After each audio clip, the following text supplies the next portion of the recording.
Hello, I'm Elizabeth LaCoste and I'm the Principal Flutist of the American Youth Symphony.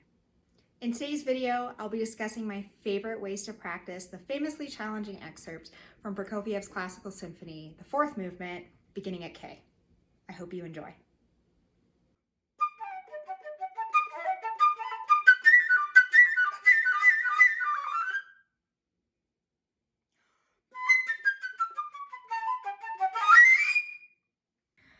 So let's go ahead and get the first point out of the way, which is probably the point that most of you want to know, and that is the alternate fingerings for this excerpt. So the first place that we need to start using alternate fingerings is the fifth measure after K, beginning with the F sharp.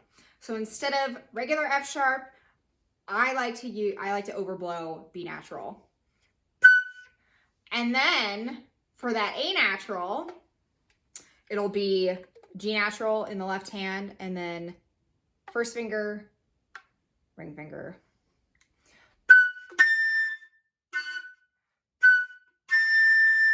And then to get that B natural, just simply lift your right hand.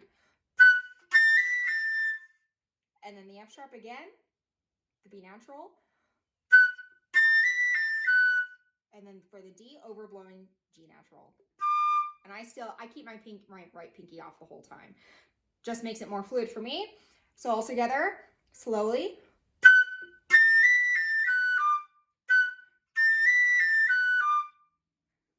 And then it's the same, continuing.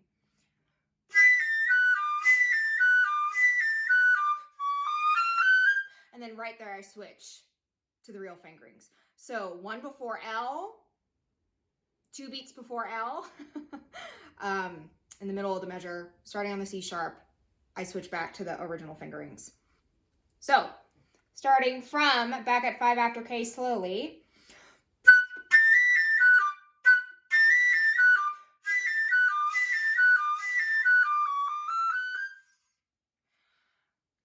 And that's it for this section. Let's go ahead and skip ahead, and it's going to be somewhat of a similar thing when we get to the last measure of this excerpt. So, skip ahead, we have,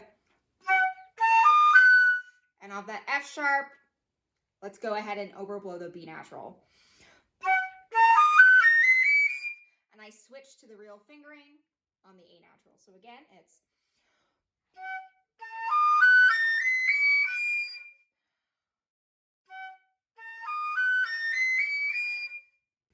so for the alternate fingerings that I just shared, it's really important to know that these are the ones that work for me and my flute, and they may or may not work for you. I'm currently reading off of the Jeannie Baxtresser Orchestral Excerpt book. I highly recommend that to anybody who is taking auditions and practicing excerpts because it has all of the major ones in the first volume, including the Prokofiev Classical Symphony one in this regard on page 36, if you have it nearby.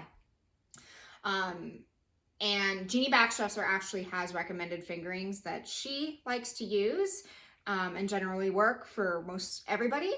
Just the ones that I just shared, I have better luck with them. They're more stable for me.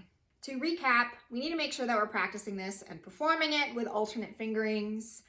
It's going to be more reliable than the real fingerings in any sort of performance or audition setting.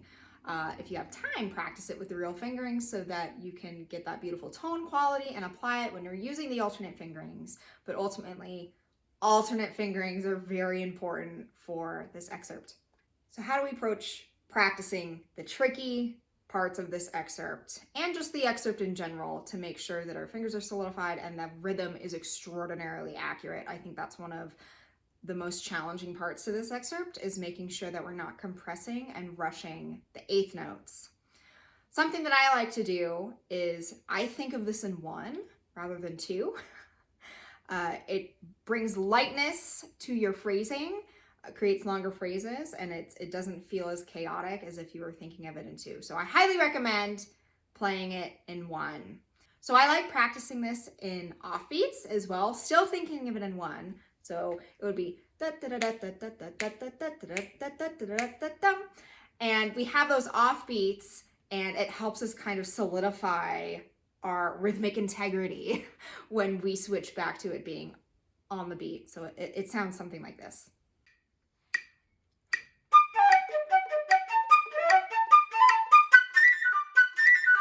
And now we can hear it regularly.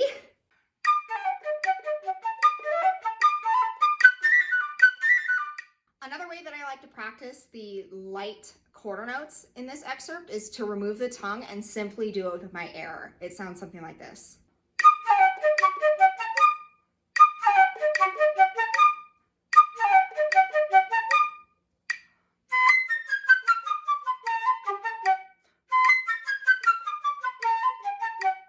And the reason that I like removing the tongue and practicing the quarter notes this way is to make sure that my air is actually moving through these short notes and making sure that the tone is centered and making sure that I'm not using too much tongue versus not enough air, because that's just going to sound clipped and not as beautiful.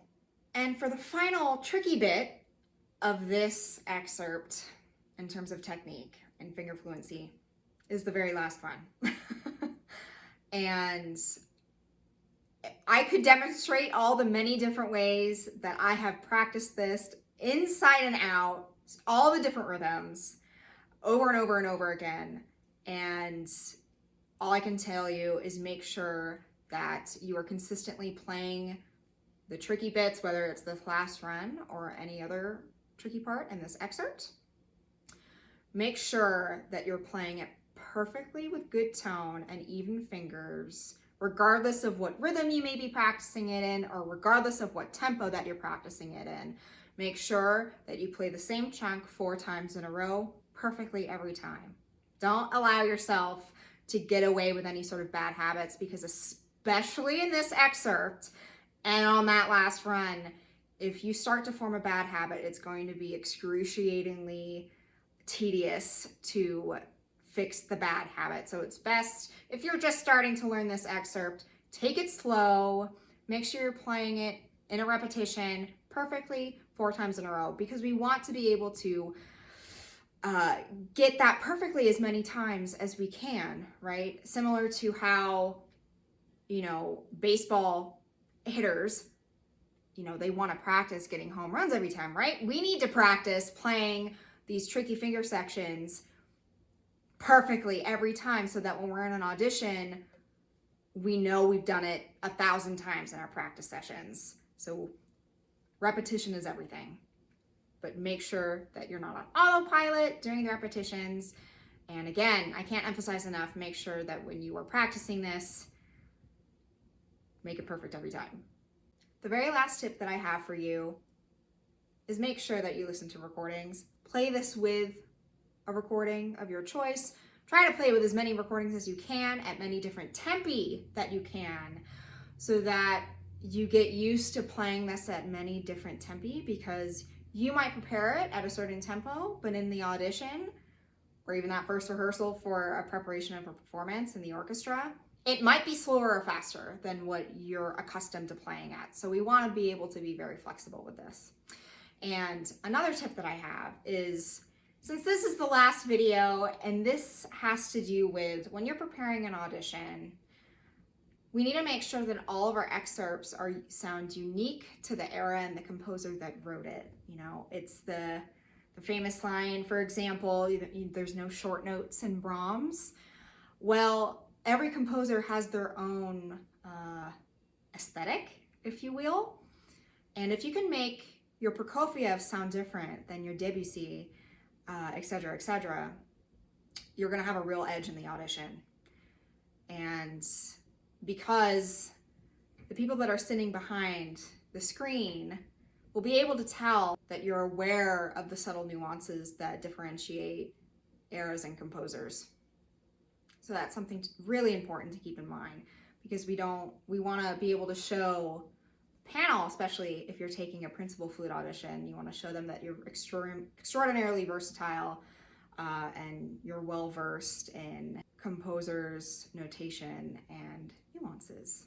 So to sum things up, since this is the very last video and my parting advice to you, if you're taking any auditions where this excerpt is present or any of the other ones that I have done a video on and I've shared my tips and tricks for those excerpts, is when you go into an audition, the panel, I should say, can tell If you have done your score studying, if you've practiced with recordings, if you've even performed this in the orchestra, it's very obvious when someone comes in and plays.